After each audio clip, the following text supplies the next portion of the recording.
느리게 보였을 때 우산 갖고 나가는 게 낫지 않아요? 폭우가 올지 잔비가 올지 비는 올 것 같아요. 비는 일단 맞는 거를 좀 줄이려면 오히려 기대를 샀었던 사람들은 지금은 기대를 정리하는 기간이 아닐까. 경기 침체를 떠나서 한국 증시만 놓고 봐도 다 연동되는 게 내년 초잖아요. 지금 내년 1분기가 묘하게 겹치고 있어요. 지금. 근데 제일 제가 좀 찝찝한 건 오늘 주제가요. 기대를 사고 현실에서 줄이자예요. 기대 쪽에 무게를 두시는지 현실에서 줄이는 쪽에 무게를 두시는지. 뭐 원래로 문장이 맞으려면 기대를 사고 현실을 팔고가 표현인데 네. 너무 자극적이어서 제가 어느 칼럼에 썼던 글인데 네. 이거를 좀 고쳐서 오늘 제목을 가져왔어요. 이게 뭘 말하고 싶은 거냐면 지금을 말하는 게 아니라 투자라는 게 참 어려운 게 사이클이 있다는 거거든요. 네. 사이클이 여러 가지를 기준으로 보겠죠. 근데 이제 제가 봤을 때 그 사이클을 판정할 때 가장 중요한 것이 저는 금리라 보고 있거든요. 예. 특히 그렇다면 그런 측면에서 보면 최근에 이제 지금이야 이제 다들 그 얘기하지만 금리 인하가 막상 시작되면 어떻게 될까가 매우 중요한 올해 중요한 판단 기준이었고 처음에는 금리 내리면 좋겠다들 다 얘기했지만 이제는 또 아닐 수도 있지 않아 이런 여러 반론이 맞아요. 생기죠. 결론적으로 말씀드리면 금리는 유동성이라는 표현도 있지만 사실 경기 상황과 맞물려 볼 때는 사이클에 관련돼 볼 때는 경기에 가깝습니다. 네. 결국 금리를 내린다는 거는 경기가 안 좋아진다는 말과 등가까지는 아니지만 매우 가까운 개념이라기 때문에 연준이 9월에 이제 뭐 비스템이나 배운간 얘기를 하지만 금리를 내리기 시작한다는 거는 우리 앞에 우리 투자 기대값들이 변하기 시작했다는 거고 시장 그걸 반영해 갈 것이다. 뭐 이런 내용입니다. 그랬을 때 이제 제가 뭐 간단히 가져왔는데 이게 7월 30일 날 제가 경향신문에 한 달에 한 번씩 칼럼을 쓰는데 네. 그때 제가 사실 그 뭐 요새는 애널리스트가 아니기 때문에 자료를 안 쓰니까 글 쓰는 게 재밌었잖아요. 뭐 김한명 의원이 계시지만 네. 그날 되게 쓰면서 이 문장이 꼭 쓰고 싶었어요. 하여튼 뭐가 벌어지면 다들 경험치 않은 사건을 온갖 얘기로 얘기를 해요. 이렇다 저렇다. 네. 근데 참고적으로 1987년 10월 19일 날 블랙 먼데이 있었는데 하루에 22% 주가가 빠졌어요. 그걸 펀더멘탈로 설명할 수 있습니까? 그렇죠. 결국 나중에 대통령위원회에서 그 포트폴리오 인슈런스라고 설명을 했지만 여하튼 그럼 그 경험치 않은 사건이 항상 언제 나오냐? 도취와 가열 뒤에 나옵니다. 도취와 가열의 기준이 모호하니까 다 어렵죠 우리가 지금. 네네. 하지만 분명한 거는 그 가능성도 있다는 점에서 30일에 썼는데 공교롭게 8월 초에 좀 급락 장세가 나오긴 했었어요. 예. 근데 이런 말씀을 드리는 거는 시장이 인계 상태에 있었기 때문에 여러 영향이 온 거예요. 그 사람들이 뭐 엔캐리 천상 때문이다. 이제 이 자리를 빌어서 제가 뭐 가끔 무식한 얘기는 안 했으면 한다는 이 표현을 쓰는데 네. 엔캐리 청산의 규모가 얼마나 하는데 그런 얘기 정말 코미디 같은 얘기예요. 엔캐리 청산이라는 건 결국 변화가 생기니까 수빅이 바뀌면서 매도가 많이 나왔던 거겠죠. 네. 가속화시킨 거지만 사실 근본적 원인은 엔캐리 청산이 아니라 경기 침체의 우려, 익스펙테이션이 생긴 거죠. 네. 그걸 계속 말씀을 드리는 겁니다. 그러면 가장 우리가 이런 거 잘 해온 쉬운 책이 코스톨란 이 책이 발음 어려운데 네. 이분 책도 한 번씩 다 보셨을 거예요. 네. 근데 이제 이 금리가 정점에 이르면은 하여튼 우리 작년 말에 다들 채권해야 된다고 하지 않았었나요? 네. 뭐 채권에 대해서 방송에서 많이 다루셨을 것 같고. 근데 그 다음에 경기 침체 가면 그 다음에 이론적으로 부동산이 좀 괜찮고 그다음에 주식이죠. 주식은 금리 정점 오기 전에 좀 줄여야 된다는 게 맞다고 좀 봐요. 사이클적으로는. 정확하게 이게 무슨 주식에 꼭대기에 팔고 뭐 바닥에 살 수는 없잖아요. 네. 네. 대략 요 정도 수준에서 위험을 관리하고 요 정도 수준에서 뭔가를 한다면 금리를 막 올리다가 금리 상승이 멈추는 순간부터는 주가가 한번 배팅을 하거든요. 그때가 이후에도 사이클이 온다면 그때 조심하셔야 되고 금리를 내리고 안 좋아서 내리다가 오늘 멈춰서 이 정도에서 저점이 잡히면 그때보다 열심히 주식을 해도 되고 이게 기본적인 생각이에요. 그럼 이번에 어땠을까요? 이 말씀이 지금이야 굉장히 광범위하게 퍼져 있지만 불과 3개월 전쯤에 여기 나와서 말했을 때도 이 얘기하면 되게 이상하게 봤어요. 왜냐면 금리가 올리면 주가가 많이 빠지고 금리를 내려야 주가가 올라간다 했는데 사실 미국 기준금리 사이클이거든요. 네. 금리 올릴 때만 무너졌다기보다 금리를 내릴 때 힘들었던 구간이 더 많지 않나요? 힘들어서 내린 건지. 맞아. 그것 네. 때문이죠. 네. 이게 사실 정답을 알고 계시니까 편안하네요. 금리가 아까 뭐라고 했죠? 유동성을 자꾸 해석하는데 경기인 거야. 네. 경기가 안 좋아서 내리니까 주식은 실적의 반영이고 경기의 반영이라고 본다면 당연히 지금 미국이 금리를 내리겠다는데 많은 사람들은 노랜딩이야. 이거는 95년에 봐 금리 내렸는데 주가 안 빠졌잖아요. 여기에요. 네. 그래서 이때가 이제 인슈어런스 다 얘기하지만 확률적으로 이 확률보다는 금리를 내렸는 게 뭔가 안 좋아져서 내리는 확률이 높지 않을까 이긴 하죠. 사실 굉장히 중요한 포인트를 김현배 MC께서 말씀해 주셔서 사실 미국의 경기 진짜를 다들 뭐 오겠냐 뭐 하는데 그러니까 가끔 제가 이제 아직도 방송에 나오냐 하는데 나와서 유일한 강점이 예전에 한번 당해본 경험이 많거든요. 네. 예. 뭐 기분 마찬가지. 자본시장에 오래 계셨으니까요. 네. 야, 이게 이러다 갑자기 뜬금없는 게 뭐냐 대표적인 게 이번에 미국의 고용 지표도 그렇게 나왔지만 네. 네. 미국의 GDP 보면 나중에 확정치 나오면 다 바뀌어 있어요. 아시죠? 그쵸. 경험하셨잖아요. 네. 경기가 나빠질 때 갑자기 몰라요. 그런 일이. 그래서 이게 네. 웃기냐면 이게 뭐냐면 이게 전망치였고 예상치였고 실제치인데 네. 이때도 전망치보다 실제치가 2000년에 훨씬 좋았는데 그 다음에 갑자기 마이너스가 됐어요. GDP가. 이때는 예상보다 더 좋았잖아요. 4분기에. 네. 경기 침체? 두 분기 연속 마이너스면 뭐죠? 테크니컬한 경기 침체라 이게. 그렇죠. 이때 갑자기 왔죠? 네. 이때도 2007년 4월에 전망치보다 예상치보다 훨씬 잘 나왔는데 그 다음에 마이너스 가버려요. 2019년도 이랬어요. 물론 사건이 터지기도 하지만 우리가 경기 침체를 정확히 알 수 있냐는 거예요. 역설적으로 경기 침체가 시작되는 걸 가장 판명해 주는 지표는 네. 제가 보는 장단기 금리 역전이에요. 근데 여기서 중요한 포인트가 있어요. 2021년경에 제가 이거 자꾸 말해서 이제는 뭐 지겨워들 하시는데 그때 제가 어느 뭐 그것도 어떤 증권 방송 가서 토론 프로 갔는데 네. 당시에 장단기 역전이 됐으니까 경기 침체로 낙사 폭락한다고 얘기하는 게 엄청 유행을 했었어요. 근데 제가 그때도 동일한 말을 했는데 장단기 역전이라는 거는 앞으로 경기 침체가 올 수 있어 그런 경고를 알리는 거예요. 네. 왜냐하면 이상하잖아요. 어떻게 장단기 금리가 역전이 되죠? 그렇죠. 시간 이거- 가치가 있어야 되는데. 그렇죠. 이게 이상한 거잖아요. 네. 이상한 일이 생겼으니까 여기 때 이게 언제 침체가 되는 걸 아는 거냐면 역전이 해소되는 거예요. 역전 해소는 무슨 말이냐면 경기 침체가 임박해야지 금리를 내리니까 해소가 되는 거예요. 그렇죠. 뭐 이걸 엄청나게 뭐 수학 공식이 아니라 뭐 사이클 보면 매년 이 기간을 알수 뭐 14개월에 하나도 안 맞아요. 평균값 자료 쓸 때 평균값 그거 하나도 안 맞고 그때 다르지만 하여튼 역전이 해소되는 순간 미국 주가는 조정이 깊어졌어요. 아, 이건 사실이잖아요. 네. 해소됐을 때 이때는 사실 95년 이때는 이게 역전이 안 나왔었고 이때도 잘 안 나왔었죠.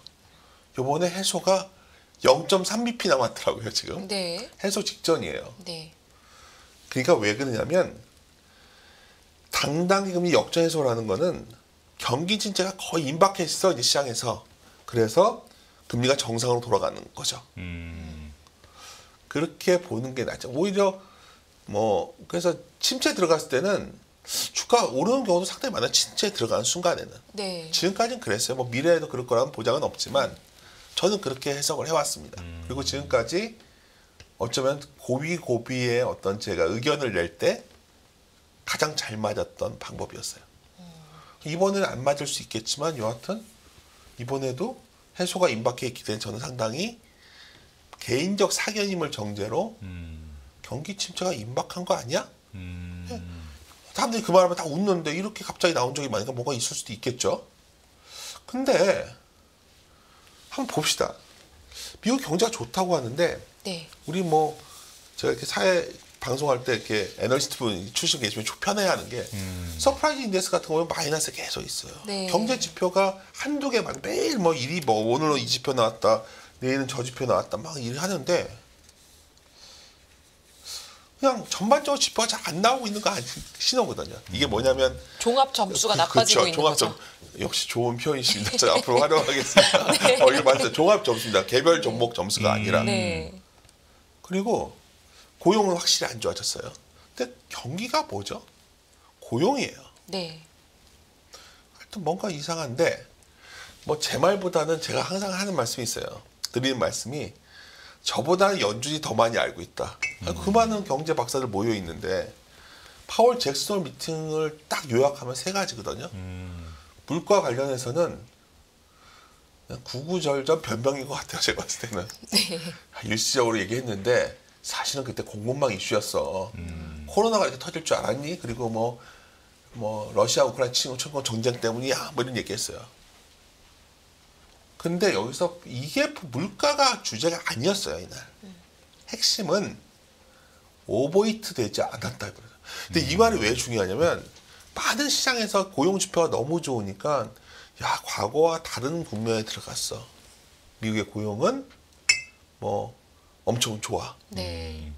여러분 이게 기억을 이렇게 멀리 돌릴 필요가 없어요. 한 2달 전만 해도 이거 이런 많이 얘기하지 않았나요? 그럼요. 3%대 실업률을 보면서 그쵸. 4% 넘기도 힘들다니 이게 무슨 일이야 했죠. 연준에서 오늘 잭슨홀 에서 그냥 파월이 얘기를 해준 거죠. 냉각은 자명하다고 해준 거예요. 이게 경기 아닌가요? 그리고 임시해고라고 다 레이업이었죠. 있죠. 다들 뭐 실업자 중간 경기도 임시 아니라 그냥 여러 가지 그 문제가 섞여 있는 거다. 노동시장 냉각 좌시하지 않겠다. 다른 금리 내리겠다는 뜻이죠. 이날 사실 다 시장에서는 뭐 좋은 의미로 아직 받아들이지만 사실 이렇게 되면 빅스텝 얘기 나오는데 우리가 이제 경험치로 과거 연준이 첫 번째 금리 인하에 나설 때 0.25가 아니라 0.5 빅스텝 나가면 그때 위기가 왔었어요. 사실. 뭔가 우리가 모르는 뭐가 있으니까 그런 행동을 하거든요. 그렇죠. 네. 사실 이상한 이게 이 빅스텝을 하겠다가 아니라 9월에 정말 빅스텝 하면 어떨까요? 저보다는 많은 정보를 갖고 있는 곳에서 좀 경고 신호를 준 게 아닐까? 이런 생각도 할 수 있다는 거죠. 네. 그래서 지금부터는 금리 인하의 속도가 매우 중요합니다. 현재까지의 그런 걸 보면 연내 100bp, 100bp라는 건 뭐예요? 3번이 있는데 2번은 25, 한 번은 50 한다는 얘기고 그렇죠. 내년 초까지 생각하면 이게 저 1분기까지 좀 바라봐야 된다 보는데 그리고 핵심은 50bp 하는 순간 단기물은 엄청나 빠르게 내려올 거예요. 네. 역전 해소가 굉장히 급하게 진행될 수도 있는 거죠. 그럼 방금 전에 이게 수학 공식은 아니지만 결국 올해 내내 제가 좀 우려했던 역전 해소라는 상황이 다른 말로 하면 경기 침체 임박 신호가 나온 거고 가능성이 있지 않을까 저는 이렇게 보고 있습니다. 그러니까 첫 번째 공지에서 말씀드리고 싶은 건 그래서 이번에 다들 이 얘기만 하는 것 같아요. 95년 7월부터 96년 2월까지 인플레이션 압력 완화했다 해서 그 통화 여건 내릴 때 이걸 그때 인슈런스 컷 얘기해서 네. 뭐 이때는 IT 버블이 그 뒤에 왔으니까 그렇죠. 지금 AI가 좀 쉬었다 다시 갈 것이다. 이게 소위 이 논리에 기반하는 건데 98년, 99년 케이스 빼야 돼요. 이때는 우리가 참 아픈 기억이죠. 아시안 외환위기 때 외환위기였죠. 네. 이래서 미국이 내렸던 거니까 이거 빼고는 다 금리를 내리면 경기체가 왔다는 거예요. 지금 딱 하나 희망은 95년에 말씀해주신 그쵸. 바로 닷컴 버블이 이 이후에 왔다. 이게 지금 예외. 시장에 그래서 다들 엔비디아만 보고 있는 겁니다. 그렇죠. 시장의 낙관론의 근거가 바로 이 시기랑 빗대는 건데. 그러니까 만약 자료를 쓴다면 제가 네. 이거를 반박하려면 이번 사이클은 사실 지난 소위 IT 버블 직전과 다르다고 자료 데이터를 모아야겠죠. 그렇죠. 그렇게 와서 얘기를 할 거고. 네. 그럴 수도 있고요. 근데 저는 그것도 좀 고민스러운 부분이 나타나서 오늘 이제 뒤에 좀 말씀을 드리려고 하는데 네. 너무 혼자서 이렇게 얘기해도 되는 건가요? 그럼요. 예. 그러니까 쏙 가만히 듣고 계셔가지고 배우고 있습니다. 또 네. 왜 이렇게 말씀하시세요? 근데 또 하나는 네. 또 하나 좀 많이 보셨으면 하는 게 이제 졸조로 제가 존경하는 저희 신유고 센터장 최강혁 기업 전략팀장이랑 다 같이 제가 리서치 떠나면서 책하고 같이 쓰자고 했던 책이 있어요. 그래서 한국 증시 볼 때 내가 제일 중요하게 보던 게 글로벌 경기 선행지수인데 네. 이게 왜 중요하냐면 이게 올라올 때는 주가 조정이 있어도 사야 돼요. 빨리. 여기 올라올 때는. 네. 요럴 때. 아, 오이시선에서 올라가고 있구나. 조정 오면 찬스야. 막 이랬는데 아, 네. 이게 꺾이면 이렇게 돼버려요. 근데 요럴 때도 있죠. 2012년, 15년은 이게 꺾여도 약간 그래도 급락했어요. 네. 근데 이게 언제 꺾이냐. 이게 중요해서 네. 제가 혼자 계산을 못해서 저희 리서치에 정다운 퀀트의 의견을 좀 물어봤죠. 이게 네. 언제 꺾일 것 같니? 이거를 언제 꺾이는지 좀 추정하는 방법이 디퓨전 인덱스 확산지수라는 게 있어요. 확산지수를 보면 이게 12월이면 꺾여요. 아, 그러면 4분기는 그런 대로 그냥 오케이. 근데 내년 1분기가 되면 오이선행지수도 꺾이네. 이게 확산지수인데 확산지수는 각 나라의 선행지수들의 여러 가지 좋아진 거 나빠진 비율인데 사실 확산지수 꺾이면 주가는 또 꺾였죠. 이것도 네. 잘 맞는 데이터예요. 아주. 그래서 오랫동안 즐겨본 데이터인데 여하튼 확산지수가 꺾여 내려오면 아직 시간이 남았다 볼 수도 있겠지만 여기서 이제 이벤트를 지져보는 거죠. 네. 내년 1월에 무슨 이벤트가 있을까? 제가 혼자 고민해서 이건 혼자 고민을 해봤어요. 그랬는데 이제 제일 희한한 게 최근에 금 가격이 너무 센 거예요. 아, 맞습니다. 이상하잖아요. 금이 어떻게 2,500달러 넘어갔다가는 잘 안 내려와요. 좋아져도. 금이 뭐죠? 저 금을 대체한 게 뭐냐는 거예요. 달러잖아요. 네. 금을 빼고 달러가 기준이 만든 게 제인데 금이 올라온다는 거는 미국에 대한 달러에 대한 부신, 다른 말로 하면 미국의 재정에 대한 재정 적자 이슈가 나올 수 있는 거예요. 이거는 합리적 추론이라 봐요, 저는. 네.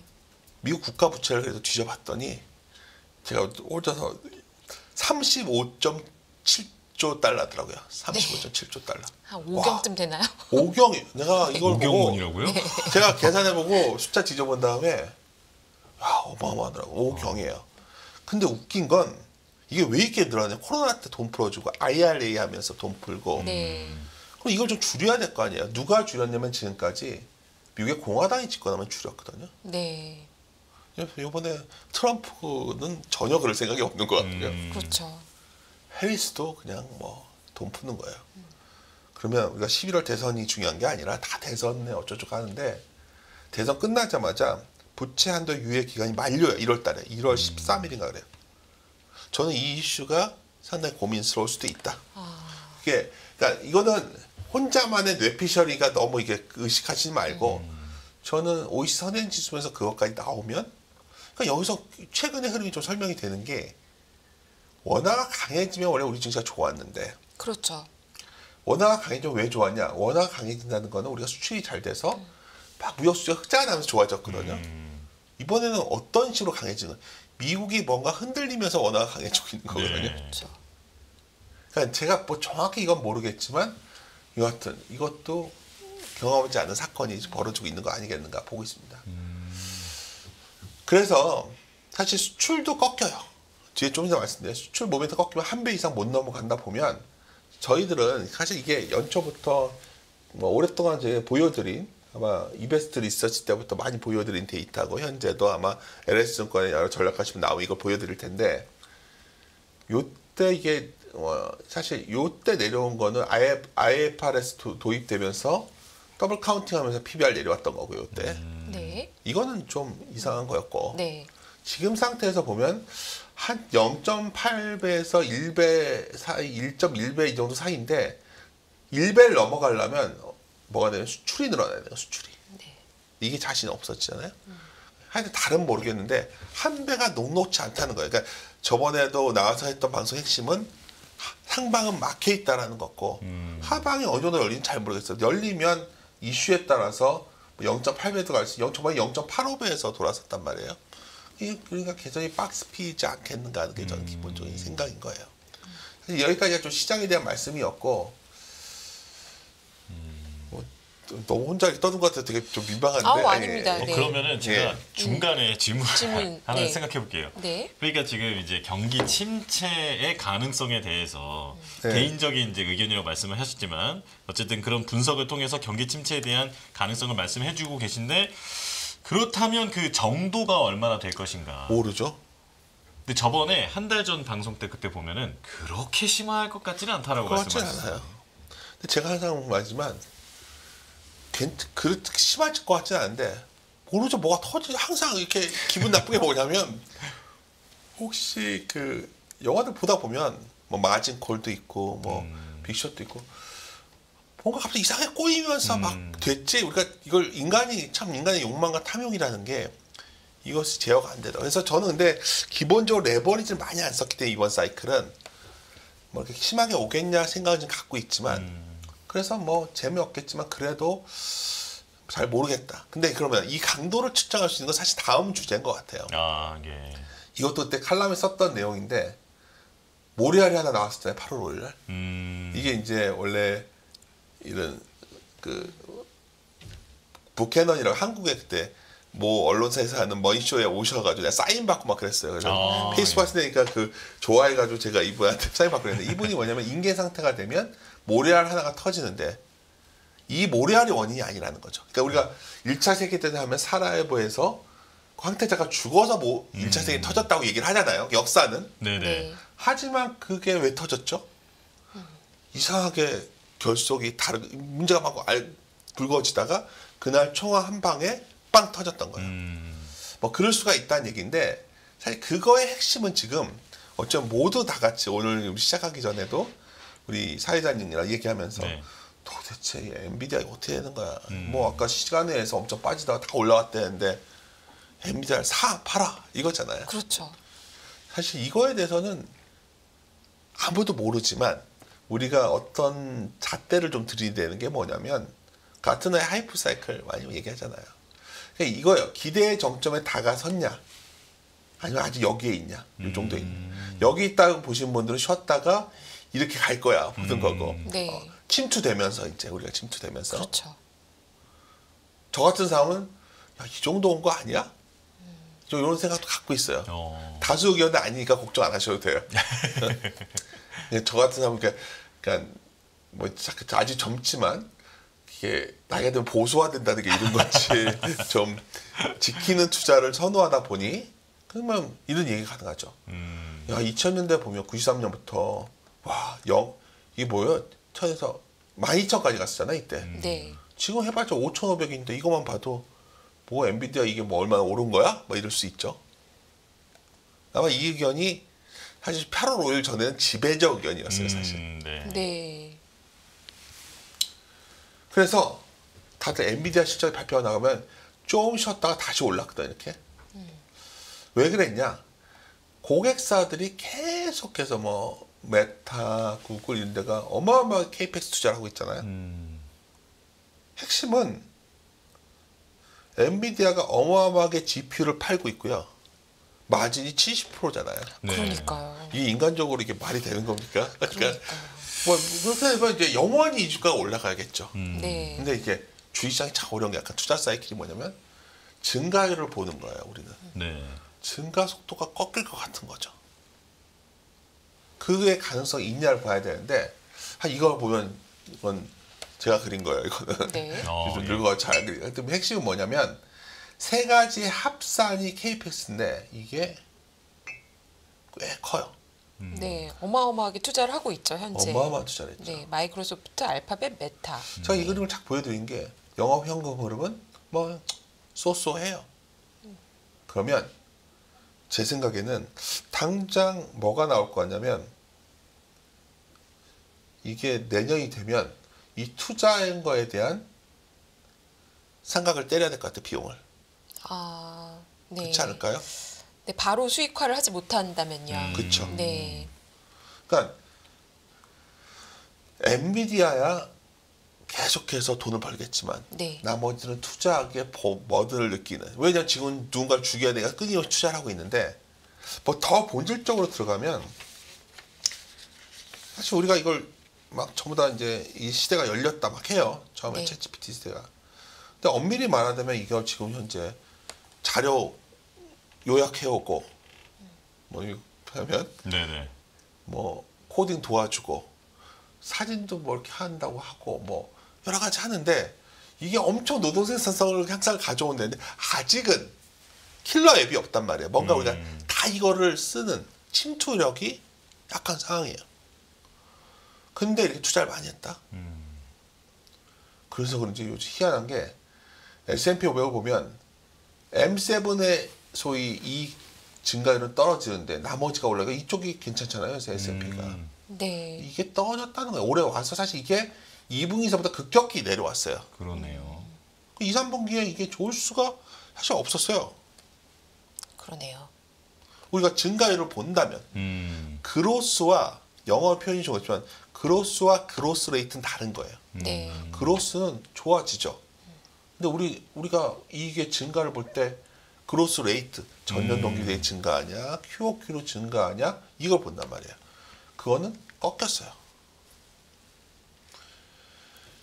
여기서 이제 우리에 관련된 게 나옵니다. 네. 이제 고민이 이거예요. 왜 이거는 이렇다 치자. 많이 네. 올랐으니까. 야 도대체 우리나라의 반도체 기업은 도대체 이게 뭐야? 한마디로 말하면 삼성전자 이거 뭐야? 그러니까요. 아니, 언제가 한 방울 오겠지 하고 있는데 안 돼요. 엔비디아처럼 멀리라도 날아갔었으면 그렇죠. 네, 억울하진 근데 이제 않죠. 문제는 뭐냐면 디램 구매업체 재고가 그러니까 AI 수요를 보고서 다들 재고를 쌓아놓은 거예요 지금. 그러니까 AI 노트북 수요가 많이 늘 거란 기대가 와 하여튼 레거시가 돌 거라고 다 재고를 쌓아놨어요. 네. 이게 다 팔린다는 보장도 없고 네. 이렇게 됐죠. 원래는 이게 엄청 올라가야 되잖아요. 그렇죠. 더 큰 문제는 트렌드 포스 아시죠? 여기 많이들 얘기하시니까. 여기서 이제 AI 노트북 전망들이 이렇게 되니 실제 수요 그만큼 안 나온다고 얘기를 하고 있어요. 그게 6%에 그것도 안 나올 거다 주장하는 거예요. 네. 근데 너무 당연해요. 킬러 앱이 없어요. 우리가 핸드폰, 스마트폰도 다 바꾸고 노트북도 바꿀 정도의 이걸 사용을 해야 되는 이게 네. 안 보이는 거예요 지금. 그렇죠. 심지어 사람들이 이제 무슨 기대까지 했냐. 테슬라도 그냥 자율주행만 얘기하잖아요. 네. 그러니까 그럼 뭔가 혁신적이고 정말로 뭔가 생활 자체에 변화를 주는 이거를 말로는 막 하고 있는데 주변을 봐도 그렇게 쓰고 있지 않다는 거죠. 그러니까 이게 좋게 말하면 또 그게 쓰여질 때까지 주가가 올라갈 거다도 주장할 수 있어요. 근데 제가 보기엔 그러한 기대를 너무 좀 앞서들 반영해 온 거 아닐까. 그러다 보니 이제 반도체 사이클이 전망치들 보면 하여튼 꺾여가고 있어요. 내년 초가 되면. 근데 이게 이제 반도체 사이클 보면 뭐 많이 보셨잖아요. 네. 주기적으로 이게 시크릿하게 오고 있고 아까 제가 수출이 꺾인다고 전망하는 근거 중에 하나는 반도체 매출 증가가 꺾이니까. 네. 매출 왜 꺾이냐? 아까 재고 보여드렸잖아요. 이거를 본다면 우리가 이제 뭐 여러 얘기를 하지만 시장에 대해서 아까 뭐 경기 침체를 떠나서 한국 증시만 놓고 봐도 위를 열 만한 이수는 없고 혹시 이게 꺾이면 상황은 약간 아까 오이시선 인수 꺾이는 거 다 연동되는 게 내년 초잖아요 지금. 내년 1분기가 묘하게 겹치고 있어요 지금. 근데 제일 제가 좀 찝찝한 건 저만 이 생각하고 있지 않거든요. 네. 제가 그렇게 시장을 앞서가는 사람도 아니고 어딘가에서 이 생각을 하고 있는 사람들이 포지션들의 변화를 가져오고 있겠죠. 몇 개월 전부터 시작됐겠죠. 뭐 제가 감히 알 수는 없지만 여기서 뭐 굳이 가장 많이 다 아시는 분을 해부하자면 버핏은 왜 애플을 줄이고 왜 단기채를 저렇게 사지? 네. 의외로 포트폴리오들 보면 변화들이 좀 나타나요. 근데 이런 말씀을 하는 말이 있어요. 제가 이건 강연회에서 직접 느꼈던 거예요. 어떤 분이 딱 이러더라고요. 그래도 어차피 미국 주식 올라가니까 뭐 이거 계속 사야 되는 거 아니냐. 참 이게 이렇게 보면 참 쉬워 보이잖아요. 이렇게 잠깐 내려왔을 때. 그렇죠. 여기 사람들이 자살도 하고 그러는 거예요. 여기서. 네. 그렇죠. 그리고 이게 미국이고요. 한국은 미국이 이렇게 해서 가는데 한국은 시가총액만 이렇게 커져요. 이렇게 벌어지나요 계속? 왜 미국은 주식수를 많이 안 늘리고 한국은 주식수만 늘리는 거예요. 시장에서 돈만 조달해 가는 거죠. 지수는 안 가고 시총만 커지는. 예. 네. 그래서 이 문제를 그래서 우리 시장에서 그러면 내가 맨날 안 좋은 얘기만 하니까 이제 싫어들 하실 것 같아서 그럼 여기서 우리의 기대 요인이 뭐냐? 네. 내가 만약 그래도 주식 투자를 해야 된다면 저는 반복적으로 말씀드리는 건 이것을 좁히는 노력이 시작됐는데 이건 너무나 자연스러운 결과고 일본도 2014년부터 시작을 해서 이렇게 가왔고 우리도 이거는 굉장히 강하게 시도가 될 것이다. 이게 다른 말로 하면 뭐 밸류업이 별거 아니다 하지만 저는 되게 의미 있다 보아왔고 반복해서 강조드리는 내용입니다. 하여튼 배당도 크게 늘었는데 2024년 많이 늘 것 같아요. 네.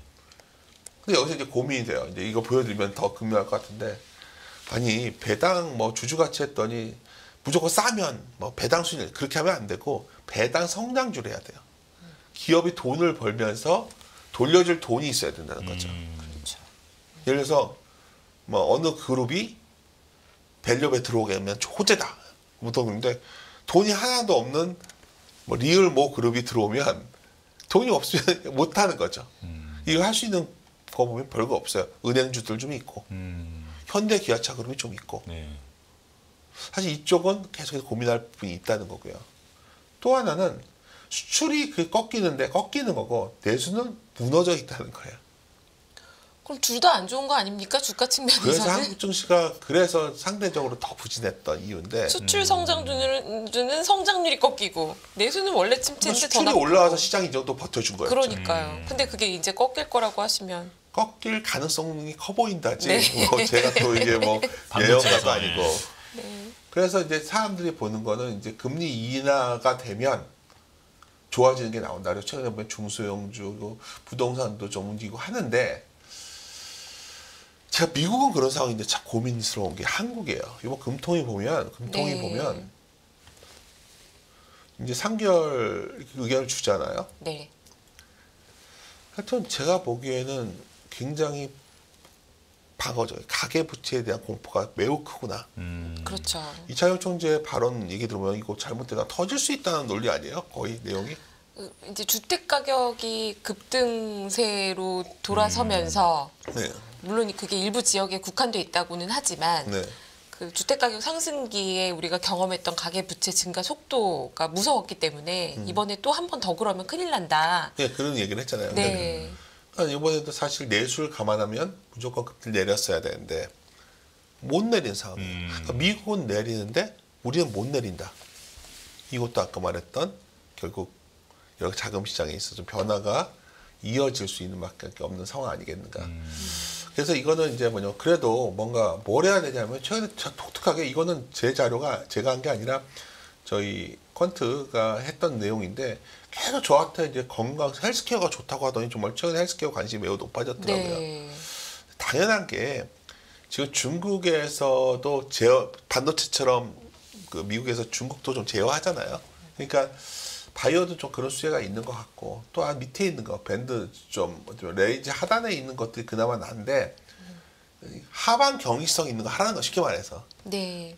지금은 밸류를 싼 걸 갖고 해야지 밸류가 높은 걸 갖고 하면 그로스 레이트 그러니까 성장률 속도가 꺾이면 그런 쪽들은 되게 그때 되면 헷갈리거든요. 하락폭도 엄청 클 수 그래서 있죠. 우리가 좀 당황스러운 상황이 항상 저번에도 네. 나왔지만 올 수도 있는 상황이어서 그래서 뭐 당장 무슨 뭐 내일부터 어떻게 된다가 아니라 그러니까 자꾸 지금 무슨 지진이 나면서 이렇게 막 여진을 주는 것처럼 뭔가 이슈 하나에 따라서 굉장히 변동성이 커지는 건 사실 모든 게 경기도 안정적이고 모든 매크로 변수의 변동성도 제어되고 있다면 이런 현상이 잘 안 나와요. 네.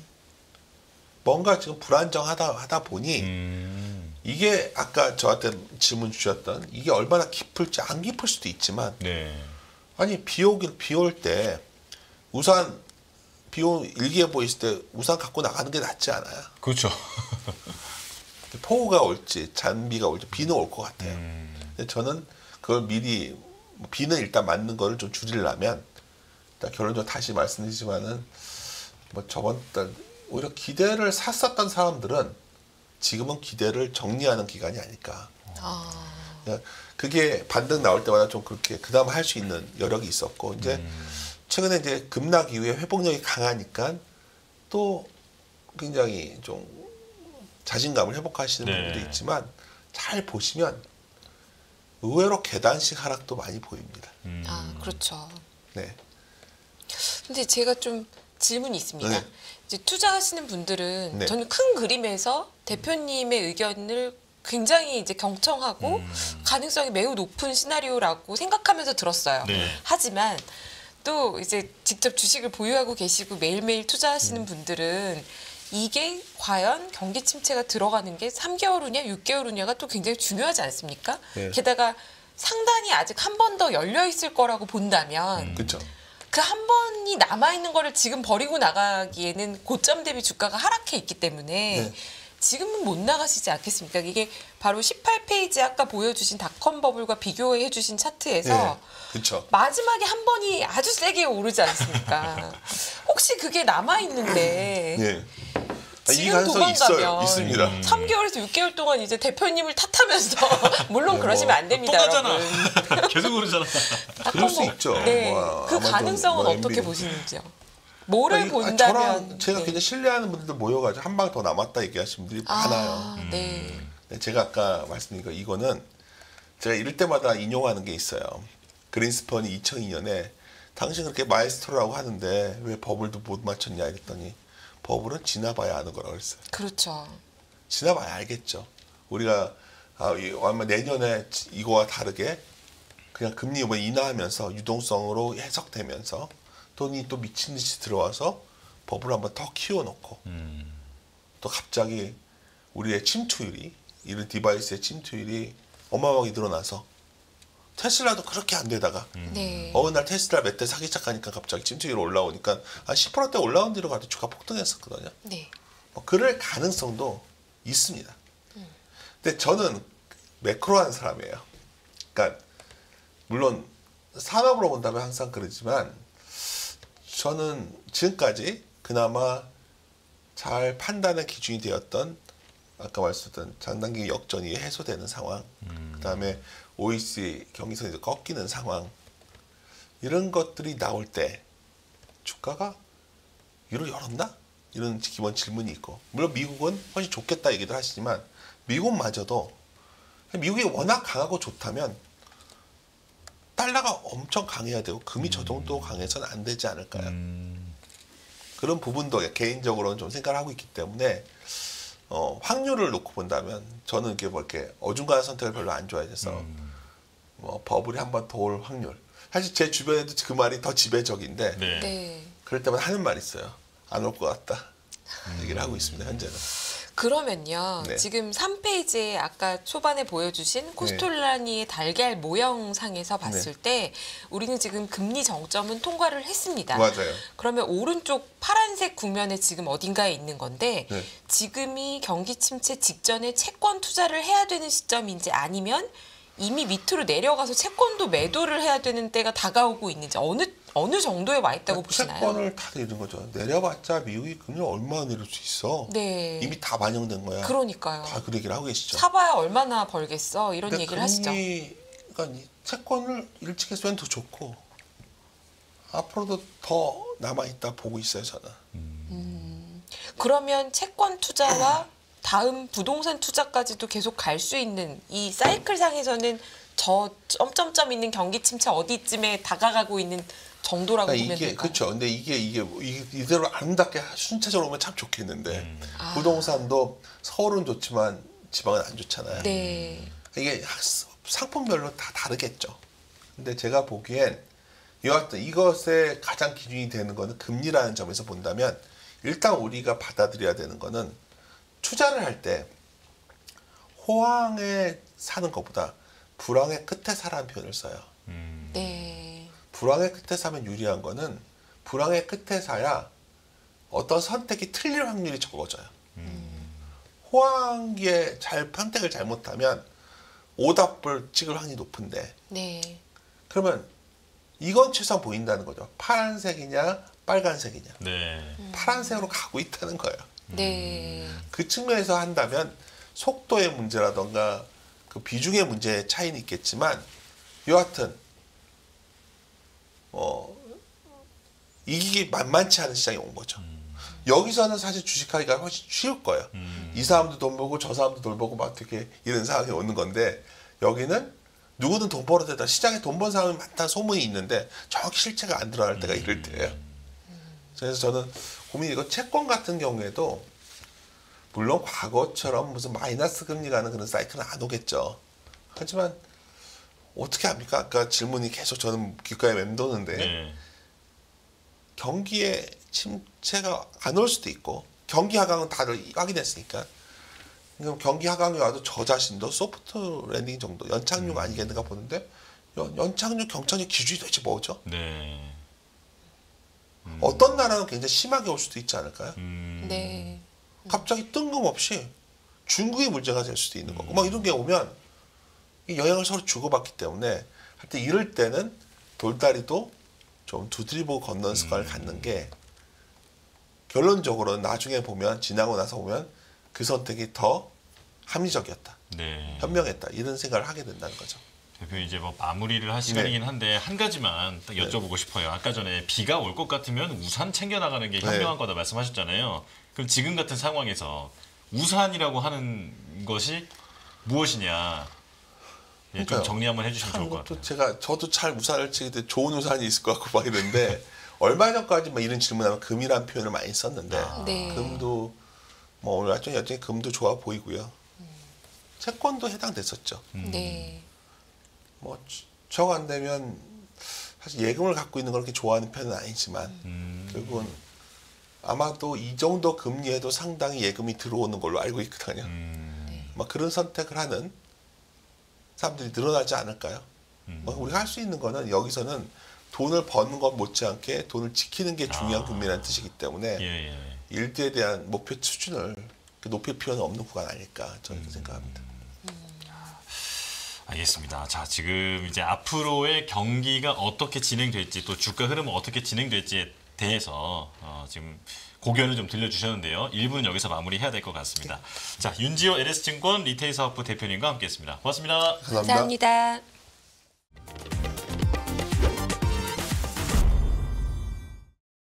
안녕하세요. 이승입니다. 더 많은 영상을 보고 싶으신 분들은 화면 오른쪽에 있는 구독 버튼을 눌러주시기 바랍니다. 그리고 영상을 보시면서 좋아요는 필수인 거 아시죠? 항상 인포맥스 라이브를 사랑해 주셔서 감사합니다.